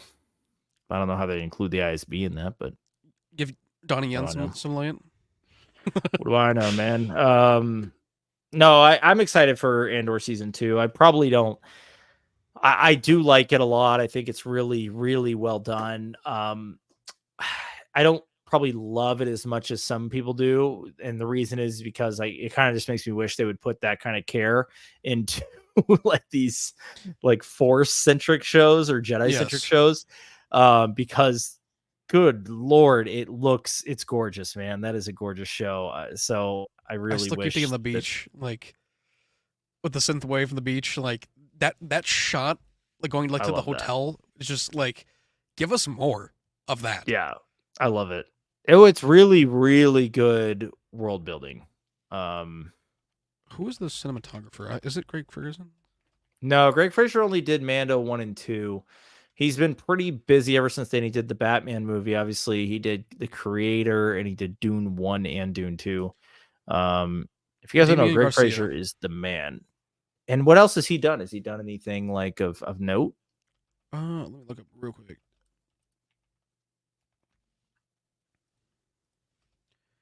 Sorry, 1 second. It's being weird. I can look him up too. Yeah. So I got his IMDb. So Andor, Garros, Jungle Land, and I'm No Longer Here. I haven't seen any of those. Wow, I haven't seen any of these either, but he's doing Blade, the Blade Yeah. remake. Dude, he's kind of like, it looks like a lot of foreign films. But what a great give us find more. by Tony Gilroy, dude. Yeah. Holy shit. I mean, beautiful. but that's kind of the way it goes. It seems like a lot of times with Star Wars, because even Greg Fraser, he really hadn't blown up until Mando. So, he was flying under the radar to some degree, and then Mando came out, and all of a sudden everyone wants to work with Greg Fraser. He Ludwig? helped develop, oh god, Ludwig too, man. Ludwig was doing the music for the show Community, like the sitcom. Yeah. Donald Glover. Yeah, like he was making rap songs with Donald Glover, like yeah. at Donald Glover's house. Now, dude has 2 Oscars. Or no, Yeah, he's only have 1. I think he has 2 Oscars. I'll say he has 2. Crazy. Yeah. Crazy. So here's to hoping that when this Mando movie comes out, Greg Fraser returns, Ludwig returns.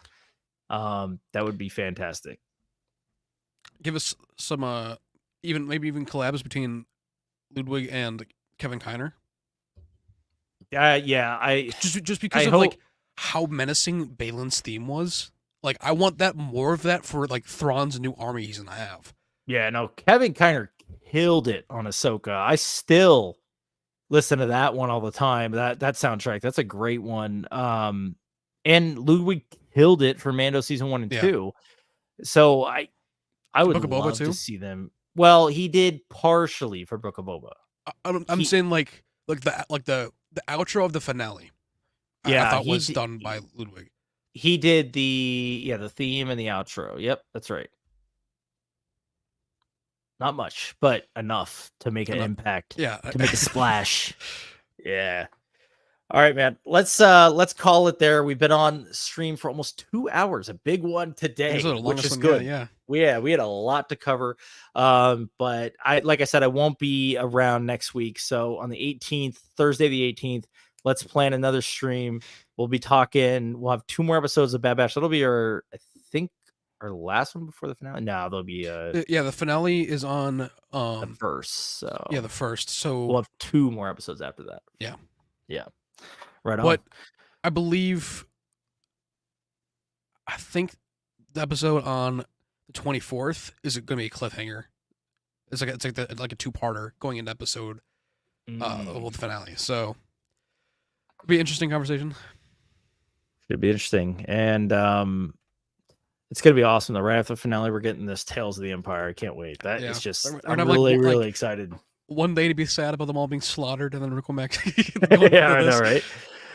So I'm really hoping for that post. And I'm assuming on May 4th we're gonna get more Acolyte. We're gonna get an Acolyte trailer, like a full one. I think we're gonna get a full Acolyte trailer with a little bit more about like what the story is gonna be. I think that's gonna be that's what I'm expecting at least. I would see on May 6th for Revenge of the Sith. The 6th, like I almost like with it being that themed, like the dark side themed, I could see it coming out on the 6th for the trailer. I could, but the only reason I think it's coming out on the 4th is because they're showing the special preview with Phantom Menace on the 4th, and I think they're just going to release it on YouTube. Is what I think is going to happen. Oh, you're thinking we're going to get on YouTube? I would be surprised. Like, I'd be a little surprised if we got it on YouTube. I feel like.